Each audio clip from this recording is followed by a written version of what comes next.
Nós estamos chegando no ano de 2026. Que privilégio! Sobrevivemos. Estamos aqui. Mais um ano. Tempo de avaliação, tempo de investimento. Estamos começando mais um HDL Podcast e é sobre esse assunto que eu vou falar com você, então não saia daí, porque Deus tem coisas novas para o nosso coração.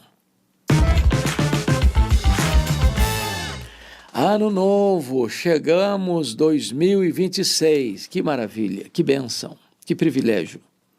É hora de você e eu fazermos um balanço, não é verdade? Daquilo que aconteceu, fazermos uma avaliação, ver o que foi bom, ver o que não foi bom, fazer correção de rota, fazer igual o Waze, o GPS.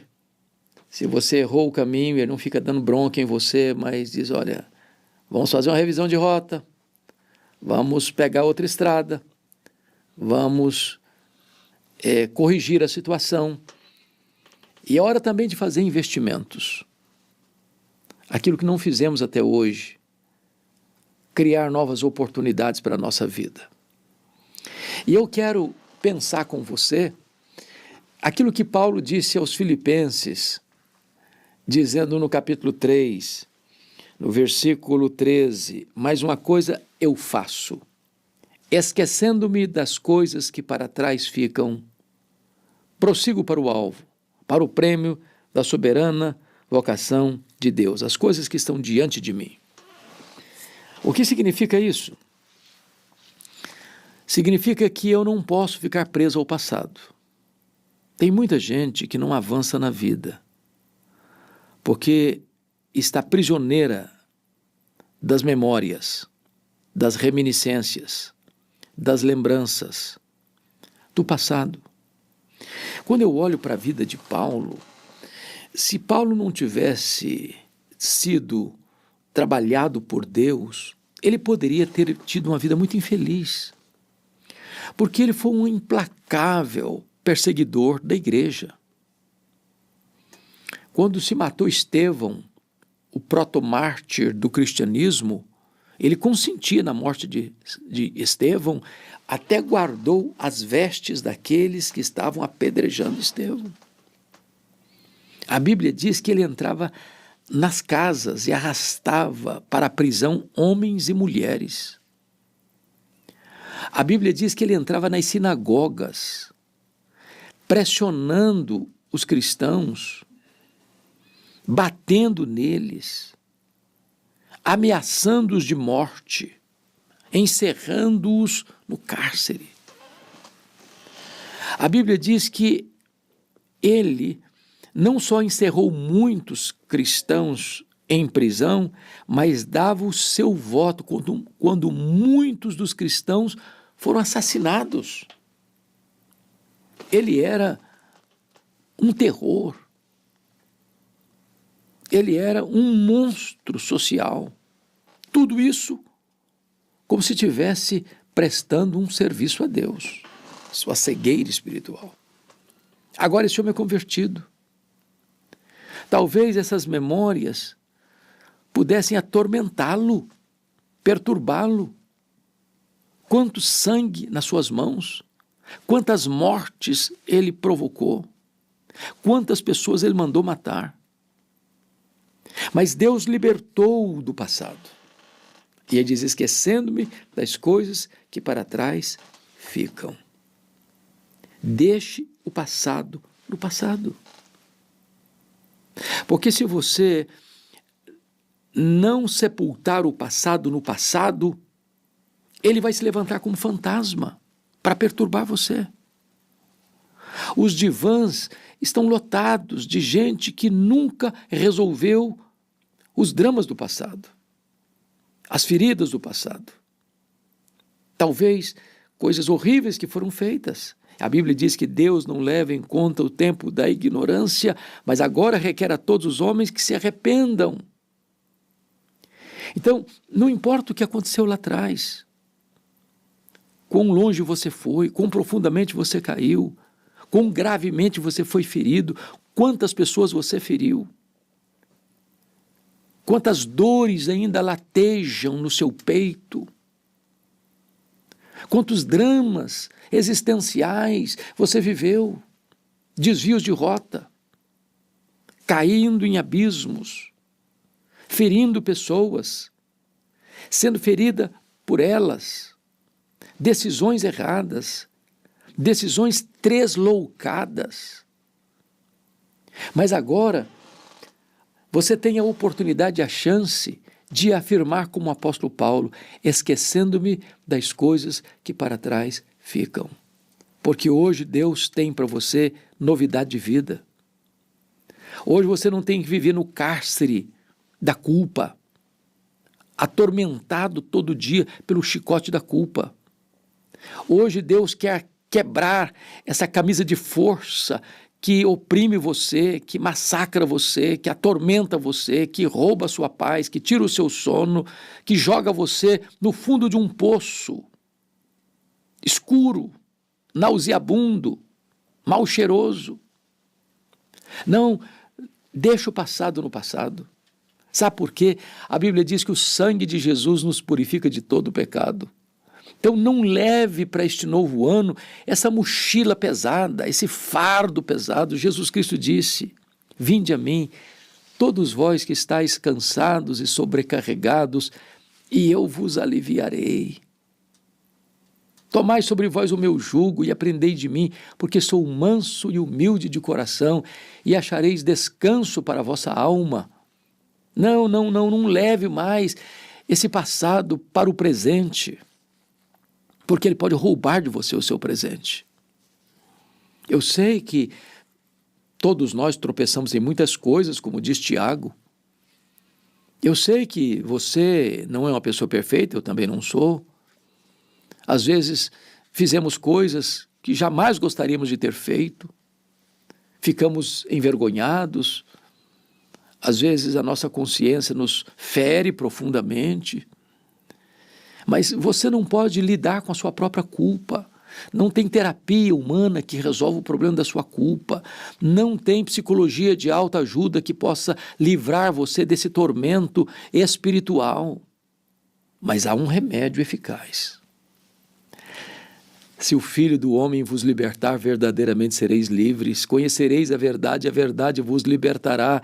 O sangue de Jesus, o Filho de Deus, nos purifica de todo pecado. A Bíblia diz, se confessarmos os nossos pecados, Deus é fiel e justo para nos perdoar os pecados e nos purificar de toda injustiça. Eu não sei o que aconteceu lá atrás. Talvez isso é um fantasma na sua vida. Isso atormenta você até hoje. Talvez você vive com os pés no tronco, debaixo do chicote da culpa. Talvez o diabo esteja atormentando você, lembrando você todo dia, toda hora, dos pecados que você cometeu. Me lembro agora de Lutero.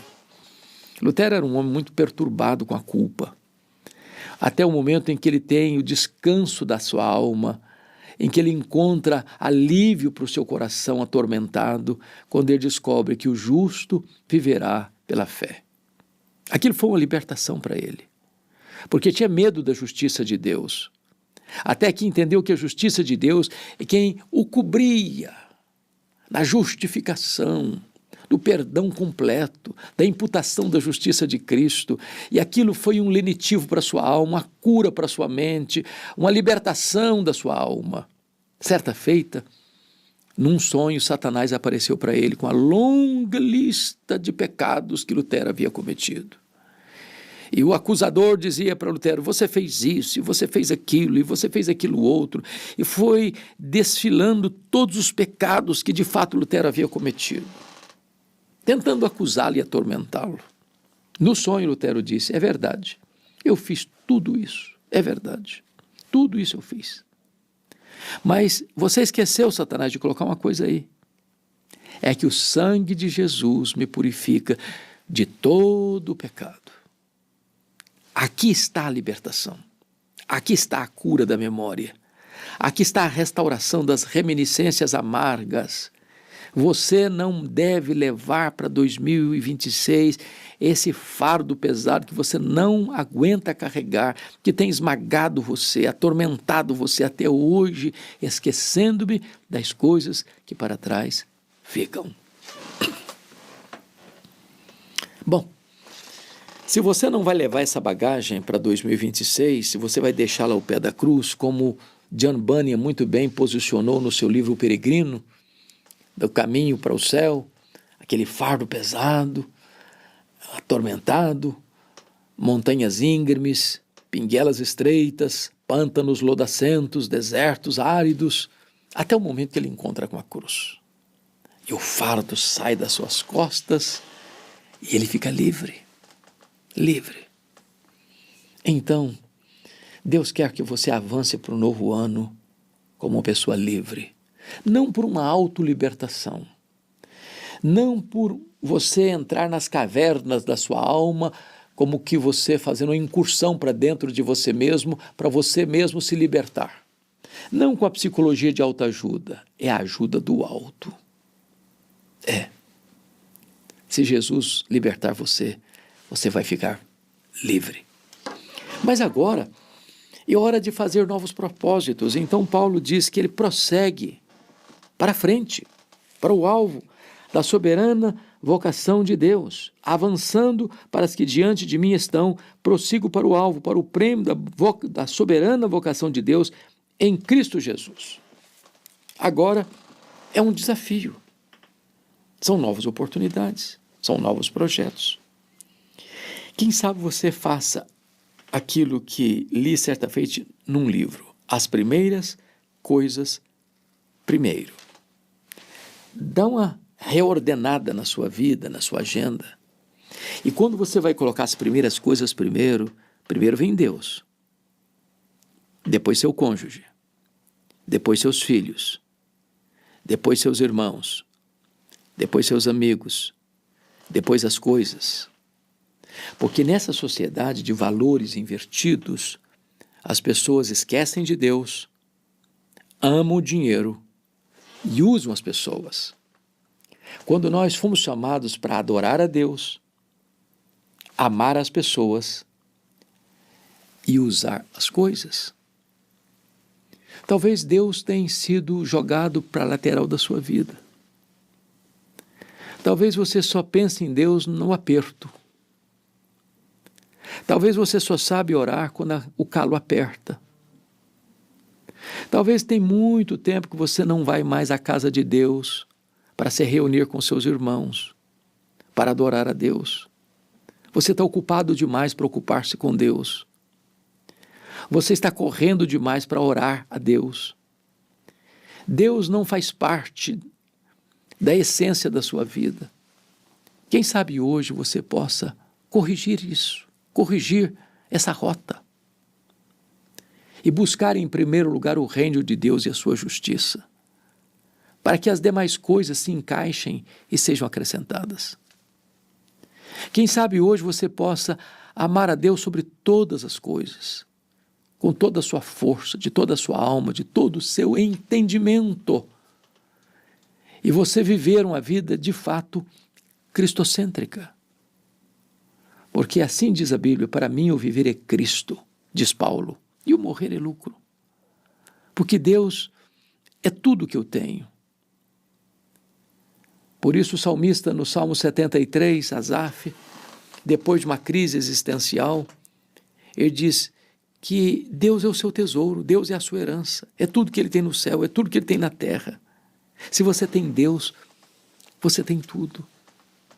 Se você tem Deus, o vazio do seu coração é preenchido. Se você tem Deus, então você tem vida eterna.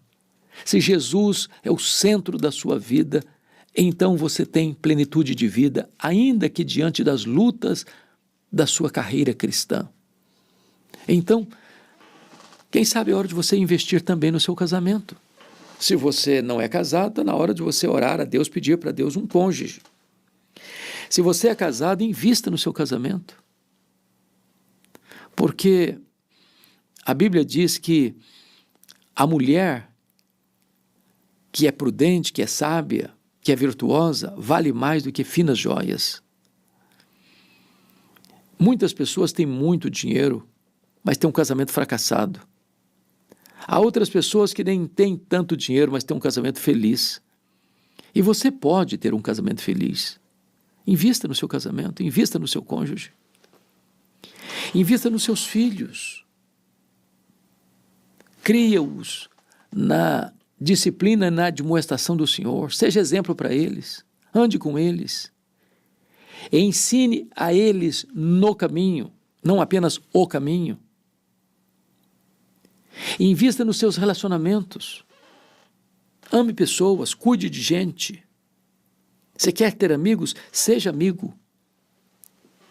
Quem sabe você possa fazer uma correção de rota e investir na sua vida profissional, se capacitar melhor, fazer o que você faz com alegria, fazer bem feito, fazer com excelência, não fazer corpo mole, ser um trabalhador exemplar, ser um exemplo lá na sua empresa, lá no seu trabalho, no seu escritório, no seu hospital, na sua fazenda, no seu sítio, na sua vida profissional, como profissional liberal, em qualquer área que você atuar, faça com excelência.